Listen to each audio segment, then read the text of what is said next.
Hello! Welcome to Cram for the Exam. It's that time of year again. And we're all preparing for the high-stakes AP American government exam. These are your two teachers helping you out with a little prep session. Today's theme is equality of rights. All right. Equality has always been a very important concept to Americans, especially in the case of affirmative action, where we try to equalize differences in certain conditions. So you could say that equality of opportunity is considered the most important equality of all.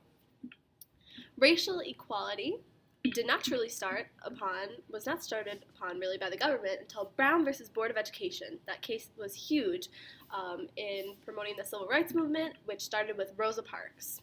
Women's rights have been a continuing issue, and we only gained suffrage until the early 19th century. This fight started in Seneca Falls with the Women's Rights Convention in 1848. So that's when women's rights really started taking off in this country. It's crazy to think, Hannah, that at one point women could not vote in this country for such a long time. Hey, you're going to make me cry. Stop. Hispanics and Asian Americans. In 1994, there was Proposition 187, which was an act to cut alien benefits. The Japanese were targeted in World War II. Very sad, actually. Mm-hmm. What is also sad were Native American rights. So the Native Americans are considered separate peoples with power to make internal decisions to subject to congressional supervision. And they cannot be taxed if on a reservation, which is why we put them there. Don't we want more taxes, Hannah? Okay. Constitution versus unconstitutional classifications.